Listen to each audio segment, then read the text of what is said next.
Baik pemirsa, masih di obrolan Karibosi bersama kami berdua, dan tadi kita sempat berbincang juga masalah informasi hoax yang beredar di media sosial dan juga media mainstream lainnya. Dan saya ingin ke Pak Firdaus Muhammad. Ini kalau kita lihat apa solusi yang bisa Pak Firdaus berikan kepada lembaga penyiaran dilihat kondisi saat ini masih dalam status pandemi COVID-19. Silakan Pak Firdaus. Terima kasih banyak. Pertama-tama selamat ulang tahun ke-9 Celebes TV. Terutama obrolan Karibosi ya. Iya. Saya sudah tahun pertama ikut menjadi bagian dari obrolan Karibosi Celebes TV. Salah satu narasumber paling setia obrolan Karibosi, Pak Firdaus. Paling sering hadir ya. Iya, iya. Alhamdulillah, terima kasih banyak Pak Suruji. Selamat ya Pak. Pak Aswar, ini partner di obrolan Karibosi. Ada Pak Hamzah Ahmad, Pak Rasid, Prof Yuda, Pak Mate dari KPID, sahabat Nurin Amir dari AJI. Saya kira yang terpenting sekarang adalah penguatan pada media, dalam hal ini konten pemberitaan untuk menjalankan fungsi bagaimana mengedukasi masyarakat. Tadi ada pembicara sebelumnya sudah menegaskan bahwa media sekarang dituntut untuk bagaimana mengedukasi masyarakat, memberikan pengharapan-pengharapan, tidak membuat masyarakat panik, ketakutan, tetapi diedukasi. Tetapi jangan sampai juga masyarakat ceroboh bahwa COVID ini menjadi hal yang biasa, lalu kemudian Makassar sekarang ini cukup terpapar. Lalu kaitan dengan tema kita, saya kira tantangan media penyiaran, lembaga penyiaran di era pandemi, sebenarnya tantangan dihadapi media itu bukan hanya karena pandemi, tetapi jauh sebelumnya. Di era digital seperti ini, ternyata media itu, lembaga penyiaran menghadapi banyak tantangan. Setidaknya dalam dua hal yang harus diantisipasi, dan ini tentu bicara soal strategi. Yang pertama adalah soal konten tadi. Ini konten bagaimana tetap spirit mengedukasi masyarakat, tetapi sudah harus diperkaya. Tadi Pak Aci, Pak Rasid sudah bahas soal media sosial misalkan, lalu kemudian media online juga yang begitu berkembang. Tentu sekarang ini konten yang harus diperkuat itu adalah misalnya konten terkait dengan jurnalisme warga.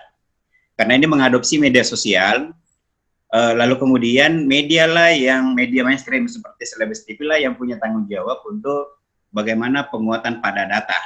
Karena yang dilakukan oleh warga dengan men-share sebuah informasi itu sebenarnya belum memenuhi kriteria sebuah berita. Tetapi itu sangat terbantu kita dengan informasi itu. Maka harusnya menjadikan media sosial itu sebagai mitra, bahwa ketika ada informasi yang diterima, maka media mainstream lah yang harus menguatkan konten itu, sehingga kepercayaan masyarakat terhadap sebuah peristiwa itu bisa terterima secara baik, sehingga lagi-lagi mengedukasi masyarakat.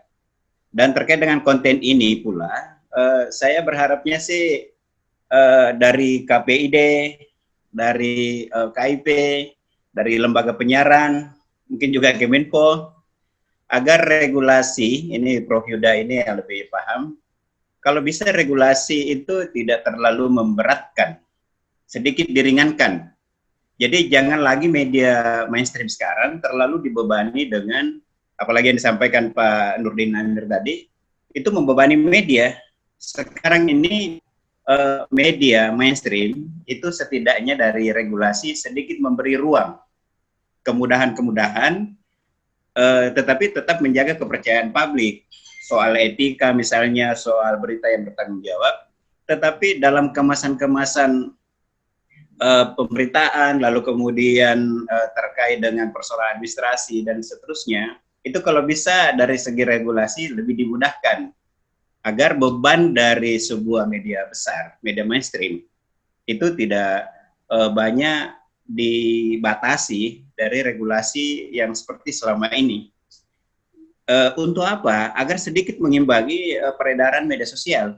Karena kalau yang menjadi referensi media sosial, seperti dikatakan Pak Aci tadi, misalnya bagaimana perkembangan media sosial ini bisa diimbangi oleh media mainstream untuk penguatan daripada kontennya. Lalu kemudian yang terberat juga di media mainstream sekarang adalah soal bisnisnya.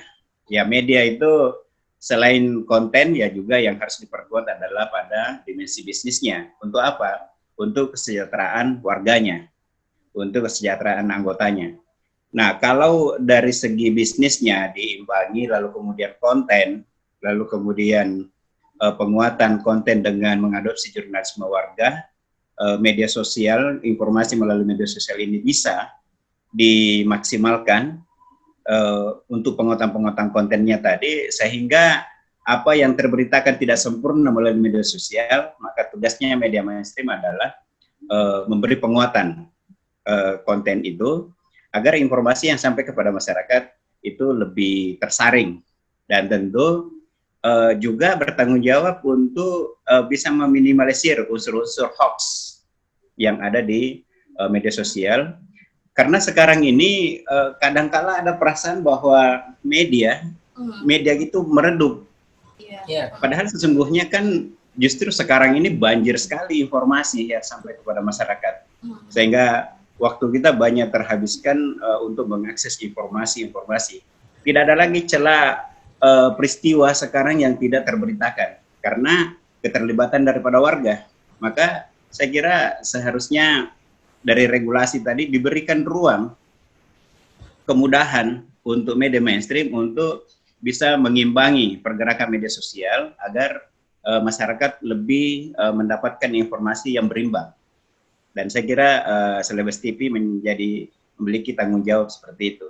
Terakhir, apa yang disampaikan tadi Pak Andi Seruji soal sepertinya media ini harus menghidupi dirinya sendiri. Saya kira di sinilah perlu ada koneksi. Bagaimana dari Keminfo misalnya memberi perhatian, terutama Celebes TV ini yang 100% konten lokal, maka seharusnya ada upaya-upaya memeliharanya. Jangan membiarkan hidup matinya menjadi tanggung jawabnya Pak Seruji dan kawan-kawan, tetapi harus diinjeksi dengan adanya perhatian dari pemerintah, termasuk tadi soal iklan, lalu kemudian hal-hal lain, karena saya kira Keminfo misalnya itu menjadi bagian dari tanggung jawab untuk memberikan informasi yang mencerdaskan masyarakat, kerjasama dengan media-media mainstream, termasuk tadi Madama dan seterusnya. Terima kasih. Baik, terima kasih Pak Firdaus. Mungkin lanjut lagi ke Pak Aswar ya. Iya. Pak Aswar. Iya.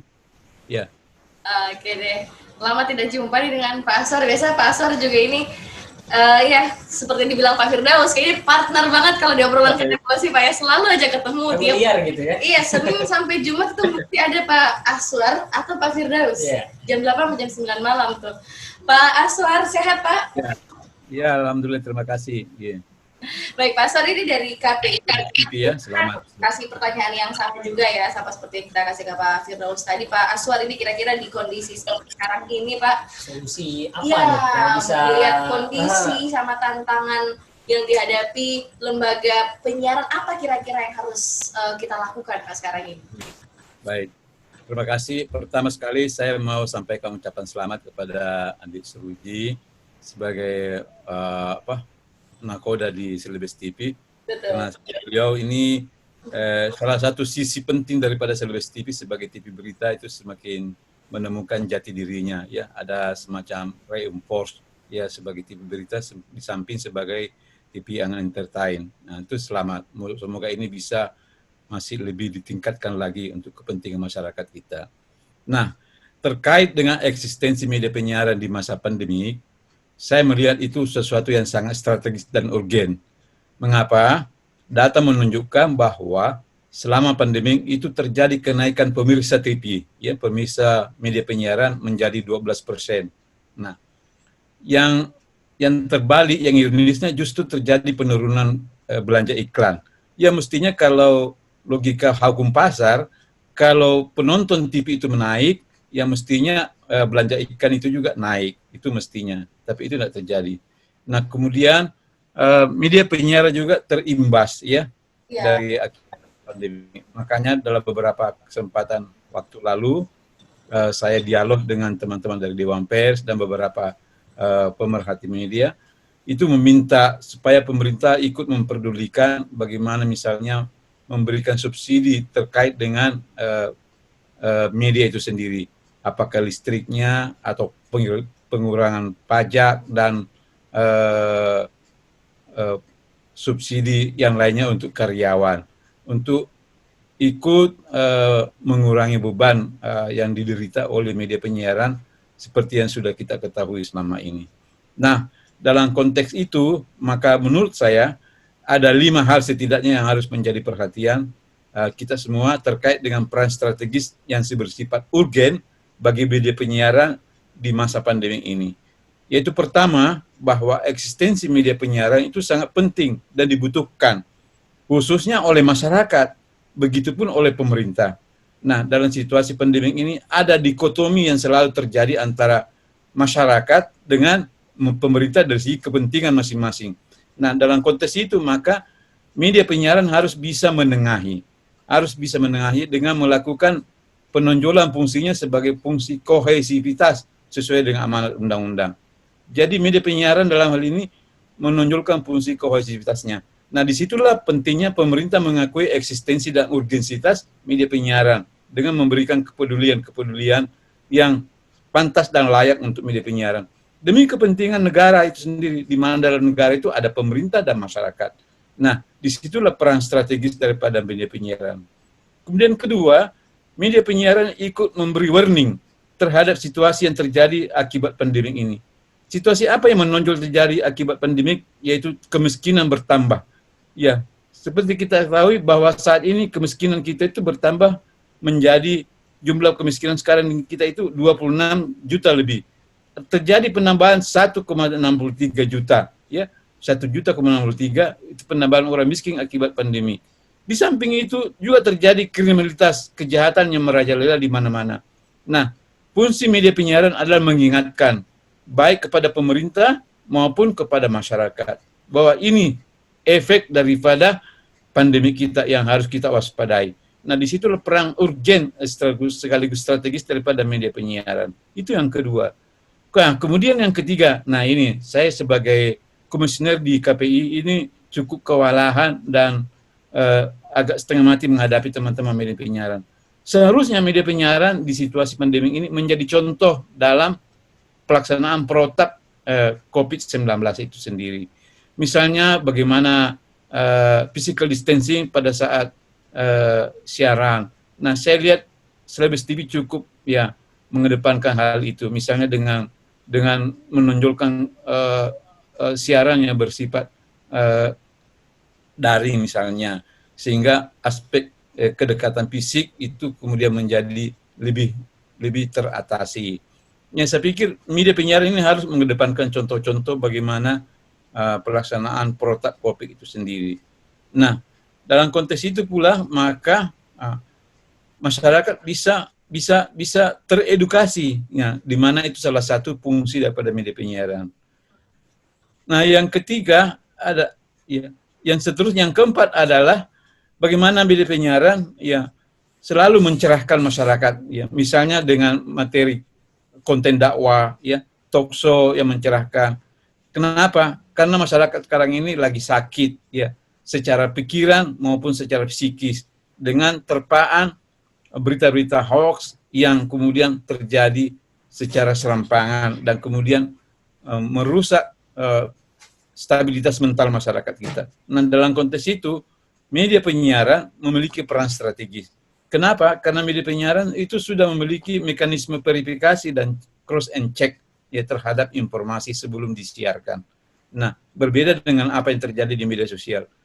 Nah, dalam konteks kenaikan pemirsa dari masyarakat terhadap media penyiaran, ini sebenarnya momen yang perlu sekali untuk dimanfaatkan untuk mengedukasi masyarakat kita. Nah, yang terakhir, ya, media penyiaran dari situasi pandemi ini penting untuk tetap kritis kepada pemerintah. Misalnya, ya, terkait dengan tes rapid test yang sekarang banyak dimasalahkan, dari ratusan ribu yang ternyata hanya berbiaya di bawah 100.000. Nah, ini media penyiaran perlu melakukan selalu kontrol terhadap pemerintah misalnya. Demikian juga dengan penggunaan anggaran Kopik yang melimpah ruah, sampai semua lembaga negara dan lain sebagainya dipotong. Nah, uang pengorbanan potongan itu apakah betul dimanfaatkan dengan baik dan benar? Nah, perlu ada investigasi dari media penyiaran untuk mengingat pemerintah. Itu demi untuk kepentingan rakyat juga.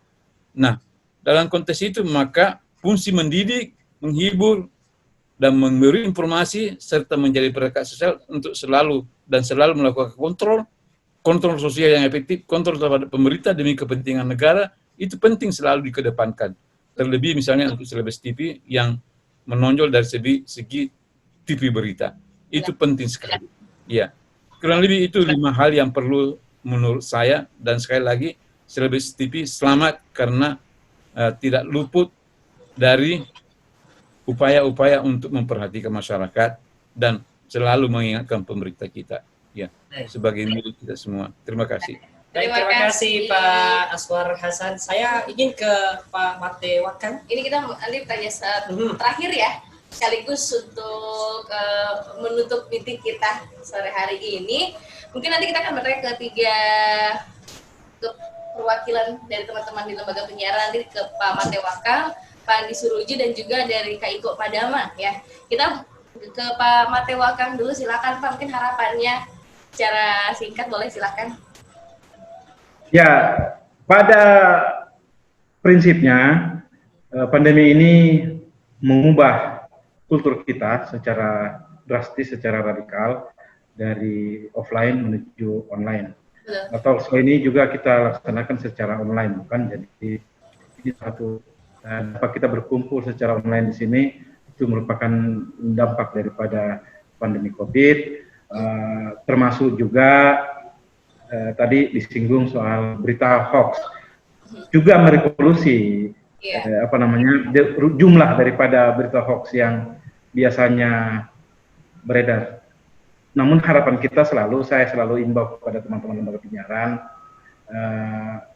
agar lembaga penyiaran kita menghindari segala bentuk berita atau informasi yang tidak bisa diklarifikasi.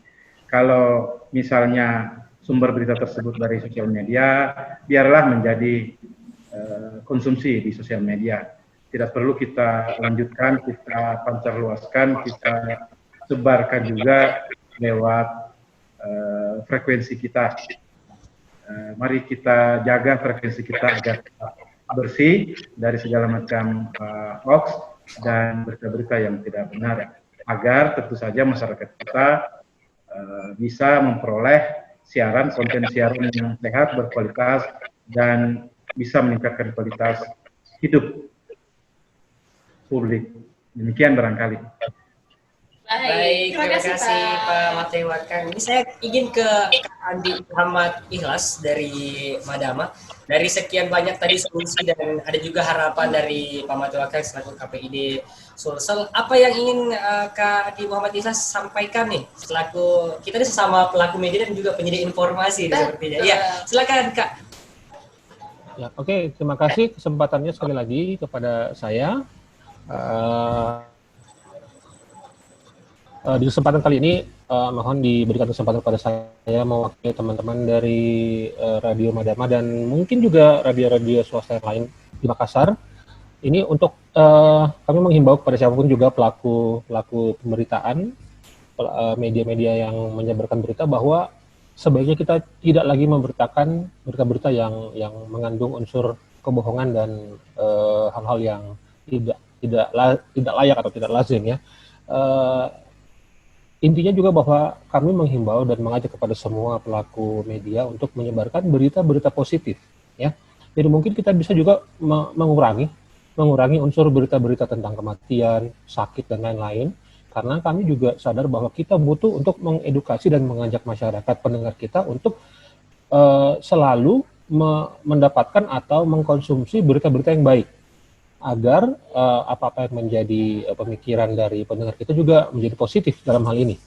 Yang kedua, kami dari Madama selaku media swasta yang ada sejak tahun 88, kami FM pertama di Makassar ini butuh support yang lebih konkret dari pemerintah, ya, yang mana kami juga sebagai media swasta ini juga sangat bergantung kepada pemasukan dari iklan.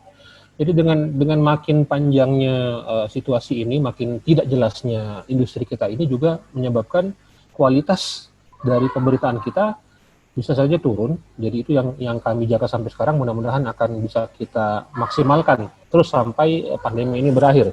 Yang ketiga, Madama FM juga dan beberapa teman media radio yang lain tetap berkomitmen menjadi garda terdepan dari pemberitaan-pemberitaan yang positif, dan kami juga selalu berkoordinasi dengan lembaga-lembaga terkait termasuk dengan KPID dan lembaga-lembaga yang lain untuk selalu menyajikan berita yang akurat dan menjadi penyambung lidah pemerintah dalam hal penguatan ekonomi masyarakat, khususnya pendengar kami, khususnya anak muda. Jadi itu yang bisa saya sampaikan untuk kesempatan kali ini. Semoga apa-apa yang kita bicarakan ini bisa menjadi satu gerakan bersama bahwa hidup kita ke depan, hidup media ke depan, kita yang menentukan. Terima kasih. Assalamualaikum. Waalaikumsalam warahmatullahi wabarakatuh. Terima kasih Kak Iko dari Direktur Madama Radio Makassar. Terakhir, ini kita harus mendengarkan harapan dari Bapak Andi Suruji. Pak, silahkan. Terima kasih. Tentu saya harus atas nama Selebes TV ya mengucapkan terima kasih kepada narasumber. Ada Prof. Yuda, ada Pak Firdaus, ada Pak Ashar, ada Pak Mate, dan rekan-rekan yang lain, ada Pak siapa tadi, Pak Hamzah ya. Saya kira apa yang dikatakan oleh para narasumber tadi itu memberi semangat kepada kita, para penyelenggara lembaga penyiaran di daerah ini. Ya seperti yang dikatakan Prof. Yuda, jangan biarkan lembaga penyiaran di daerah ini berjuang sendiri, diberi tanggung jawab tapi dilepas aja, mau hidup lu, mau mati lu, terserah lu aja gitu. Jangan begitu. Kita harus kembali kepada, kalau menurut saya, tujuan dibukanya undang-undang yang membolehkan kepemilikan media di daerah. Itu kan semangatnya adalah keberagaman. Anti monopolistis. Ya kan? Terus pemberdayaan daerah. Seperti dikatakan Pak Firdaus tadi, loh ini konten lokal. Iya, betul. Media lokal, konten lokal untuk melestarikan budaya lokal, ya seharusnya menjadi tanggung jawab lokal juga dong. Iya. Saya kira ini yang harus diperhatikan oleh KIP untuk mendorong di mana fungsi pemerintah itu tadi ini, medianya lokal, kontennya lokal, menyelamatkan budaya lokal, ya tanggung jawab lokal juga dong. Bagaimana yang namanya, saya kasih contoh, bagaimana yang namanya, katakanlah pemilihan daerah, pemilihan kepala daerah. Kenapa pemilihan kepala daerah yang lokal harus siaran nasional dan diberikan kepada TV nasional yang begitu nasional? Kenapa bukan daerah? Nah, saya kira KPID bisa berperan di sini, KPI berperan di sini, KIP berperan di sini. Bagaimana dan KPU misalnya mensinkronkan ini persoalan. Kalau berjuang, ya pastilah kita berjuang. Tapi ayo kita sama-sama kembali pada semangat diberikan orang-orang di daerah memiliki lembaga penyiaran. Jangan diberi izin, lalu suruh, ya kita pemain golf Pak, seperti pemain golf, handicap berapa, amatir pula, disuruh tarung sama Tiger Woods, ya hancur kita. Kasihlah regulasi yang harus ada handicapnya juga gitu loh. Nah, saya kira sangat worth it apa yang disampaikan Pak Prof. Yuda, Pak Mate, Pak Firdaus, Pak Aswar, bahwa ya ayo kita kembali kepada semangat negara Republik ini memberikan peluang kepada putra-putra daerah untuk memiliki lembaga penyiaran sendiri di daerah itu yang untuk mengembangkan budaya-budaya daerah itu. Lalu sekarang tinggal berapa media yang sendiri di daerah. Semuanya sudah dicaplok dengan yang nasional itu, yang konglomerasi itu. Apakah kita biarkan yang begini-begini nih? Saya kira bapak-bapak tidak tega. Bapak yang semuanya yang bikin aturannya, bapak yang mendirikan media-media di lokal itu, bapak turut membidangi semua media-media lokal itu, terus tiba-tiba hilang semua ini media lokal, dicaplok oleh mereka yang sudah punya kekuatan modal besar, lalu hilang yang namanya semangat media daerah itu. Saya kira ini menjadi renungan kita bersama dan mari kita sama-sama Pak untuk memikirkan ini supaya misi seperti yang dibilang Pak Firdaus itu tadi bahwa medianya lokal, kontennya lokal, menyelamatkan budaya lokal dan menjadi tanggung jawab lokal gitu. Betul. Saya kira itu dari saya. Sekali lagi terima kasih kepada para narasumber yang sangat memberikan pencerahan pada sore hari ini. Semoga apa yang kita ucapkan semuanya ini kita diskusikan menjadi amal ibadah untuk kita semua, Pak. Terima kasih. Assalamualaikum warahmatullahi wabarakatuh. Waalaikumsalam warahmatullahi wabarakatuh. Baik, terima kasih Pak Andi Suruji. Kita berharap memang benar-benar ya sama-sama semua kita di sini mewakili lembaga penyiaran dan seperti yang sudah diharapkan juga semoga media lokal, kontennya lokal juga bisa menambah semangat kita untuk lebih lagi memberikan informasi-informasi yang luar biasa ke masyarakat. Dan untuk Selebes TV semoga tetap mendapat tempat di hati masyarakat Sulawesi Selatan khususnya di Kota Makassar. Lebih lokal, lebih keren. Betul sekali. Baik, terima kasih sekali lagi untuk narasumber kami sore hari ini yang sudah berbincang-bincang di obrolan Karebosi. Sehat selalu Bapak-bapak yang luar biasa semuanya. Sekali lagi terima kasih banyak untuk pemirsa di rumah. Kita ketemu lagi di obrolan Karebosi besok dan kita berdua pamit. Betul Nanti sekali. besok ada tema-tema yang menarik lainnya lagi. Saya Tirsa Ivana. Dan saya Febrian, terima kasih. Sampai jumpa.